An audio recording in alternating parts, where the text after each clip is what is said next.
The bench press is a staple in most strength training, bodybuilding, and powerlifting programs. The prime movers are the chest, the shoulders, and the triceps, although once you start bench pressing at a higher level, you'll feel a significant engagement in the entire upper back, the lats, the trunk, and even the legs. However, when you're just starting out, I just want you to think about 4 things in setting up and 3 main cues when executing the lift. So to set up, number 1, get the bar to the end of the J cup if you are able. Number 2, set yourself so you are about eye level with the bar. Number 3, bend your knees so that your feet are under your knees or slightly behind. And number 4, grip the bar with a shoulder width grip. To execute the lift, think about these 3 things. Number 1, shoulders back and secure. Number 2, lower the bar to about nipple level, tucking the elbows about 45 degrees or so. Number 3, push it back to the starting position. These 3 cues will get you started towards a solid foundation. Now, there's dozens of technical pointers and cues that we could address, but I usually like to start with just 3 things because most of us can't manage more than 3 novel cues at a time. When starting out, I recommend performing about 3 to 5 sets of 5 to 8 reps, favoring the lower reps to really just dial in the technique. So of course with the bench press, there's always the consideration of safety. When you bench press, you should always have a spotter and communicate with them when you need help so they don't jump in prematurely. Be clear on whether or not you need a lift off and when you want them to actually touch the bar. Now, I will never recommend bench pressing without a spotter.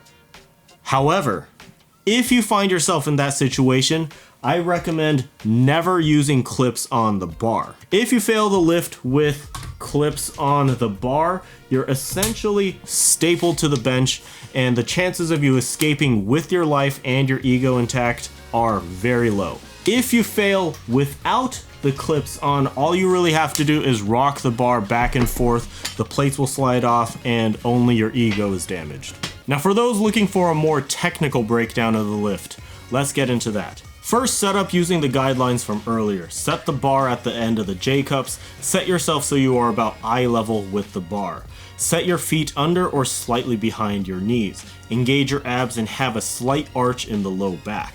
Grab the bar about shoulder width.